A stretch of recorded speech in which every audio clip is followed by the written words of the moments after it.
नमस्कार विद्यार्थी मित्रांनो, आपण पाहत आहोत चतुर्थः पाठ गीतामृतम. या पाठातील पहिले दोन श्लोक आपण अभ्यासलेले आहेत. आज आपण या पुढील श्लोक अभ्यासणार आहोत. तर तिसरा श्लोक पहा. यत संधी विग्रह केला तर यत प्लस आचरती यद्दादचरती यद्यद् आचरति श्रेष्ठस्तत्तद्देवेतरो जनः स यत् प्रमाणं कुरुते लोकस्तदनुवर्तते. यत् यद् आचरति श्रेष्ठः तत्तत् एव इतरो जनाः. अर्थात श्रेष्ठः अन्वय के साथ देख सकते हैं हम. श्रेष्ठः अर्थात अच्छा व्यक्ति या श्रेष्ठ या विद्वान व्यक्ति यत यत कर्म आचरति, जिस कर्म का वह आचरण करता है, अर्थात जिस प्रकार वह कर्म करता है, इतरः जनः और लोग तत् एव उन कर्मों का आचरण करते हैं. अर्थात जो श्रेष्ठ व्यक्ति जो होते हैं जिस प्रकार का कार्य करते हैं उसी प्रकार और लोग कर्म का उनके आचरण करते हैं.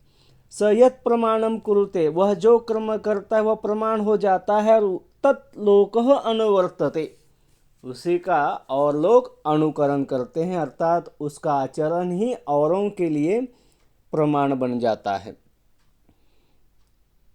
तो श्रेष्ठः म्हणजे श्रेष्ठ पुरुष यत यत कर्म आचरती, जे कर्म करतो किंवा ज्या कर्माचे आचरण करतो त्याप्रमाणे इतरः जनः तत्तत् एव कर्म आचरती, त्याप्रमाणेच अन्य लोक सुद्धा आचरण करतात.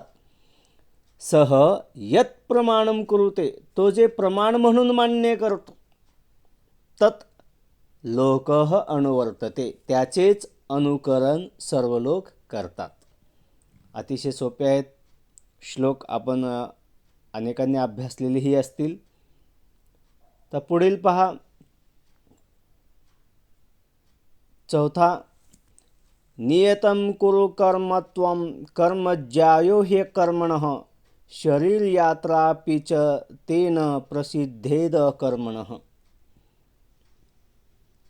अर्थात त्वम नियतम कर्म कुरु. कृष्ण कहते हैं कि अर्जुन, तू शास्त्र विहित कर्म को कर.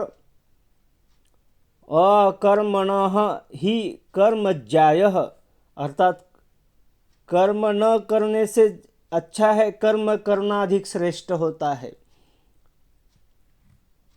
अकर्मणः ते शरीर यात्रा अपि च न प्रसिद्धेत, यदि तो कर्म नहीं करता है तो तेरी शरीर यात्रा भी सिद्ध नहीं होगी. अर्थात तेरे जो नित्य नैमित्तिक कर्म आदि जो हैं वो भी अच्छे तरह से पार नहीं पड़ सकते. इसलिए तू कर्म कर. त्वम नियतम कर्म कुरु, अर्थात हे अर्जुन, त्वम नियतम कर्म कुरु, तू अपरिहार्य शास्त्र विहित कर्म कर. अर्थात जे कर्म टाळता येत नाहीत परंतु शास्त्र विहित आहेत असे कर्म तू कर. तू नियत कर्म कर. अकर्मणः ही कर्मज्यायः, कर्म न करण्यापेक्षा, अकर्मणः कर्म न करण्यापेक्षा कर्मज्यायः, कर्म करणे अधिक श्रेष्ठ आहे. तसेच अकर्मणः, कर्म न करण्यामुळे, म्हणजे जर कर्म केलेच नाही, काम केले नाही, तर ते अर्थात तुझी शरीर यात्रा अपि च न प्रसिद्धेत, म्हणजे तुझी शरीर यात्रा ही व्यवस्थित सुरळीत पार पडणार नाही. अर्थात तुझी नित्य नैमित्तिक कर्मे सुद्धा चांगल्या प्रकारे पार पडणार नाहीत. म्हणून तू कर्म कर. हाच उपदेश यातून भगवान कृष्ण अर्जुनाला देत आहेत. पाचवा श्लोक. तस्मात् सक्तः सततं कार्यं कर्म समाचर, असक्तो हि आचरन् कर्म परम आपनोति पुरुषः। तस्मात्, तो पहले श्लोक में बताया कि कर्म करना चाहिए। यदि व्यक्ति नहीं करता है तो वो अपने स्वयं के शरीर की यात्रा भी वो अच्छी तरह से पार नहीं